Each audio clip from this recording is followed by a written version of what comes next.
اب ندی مزید بپھرنے لگی اور پانی مزید بڑھنے لگا، پانی کے بہاؤ میں بھی اضافہ ہونے لگا۔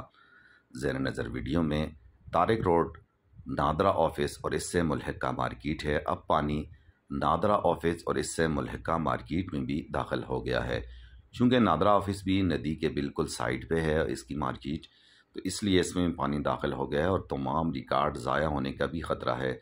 اس سے قبل بھی نادرا آفس جب انور شاپنگ محل میں تھا تو وہاں بھی 2 یا 3 دفعہ اسی طرح پانی داخل ہوا اور ابھی پانی یہاں بھی داخل ہو گیا ہے۔ اب ہمارے اداروں کو سنجیدگی سے سوچنا پڑے گا کہ ان مسائل کا حل کیا ہے۔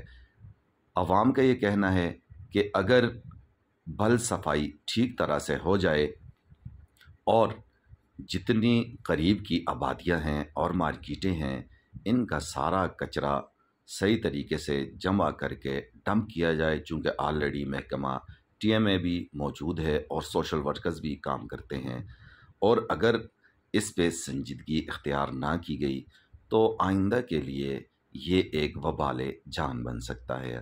آپ دیکھ سکتے ہیں کہ نادرا آفس اور اس سے ملحقہ تمام دکانوں میں پانی داخل ہو چکا ہے۔ اب باقی اپنی جگہ اربوں روپے کا نقصان تو ہے ہی ہے، لیکن اگر خدا نخواستہ یہ ڈیٹا نادرا آفس کا اگر ضائع ہو جاتا ہے تو اس سے ناقابل تلافی نقصان ہوگا۔ بہرحال تمام سوشل ورکرز، تمام رفاہی تنظیموں اور متعلقہ اداروں سے گزارش ہے کہ وہ جلد از جلد یہاں پہنچے، ایک ایمرجنسی نافذ کریں اور یہاں پہنچ کر جو نقصان تو ہو گیا ہے وہ سو ہو گیا ہے، لیکن باقی لوگوں کو، دکانوں کو، ان آفیسز کو اور اس کا ریکارڈ ضائع ہونے سے بچایا جا سکے۔ امید ہے کہ آپ ویڈیو کو زیادہ سے زیادہ شیئر کریں گے اور ان کی مدد بھی کریں گے۔ بہت شکریہ، اللہ حافظ۔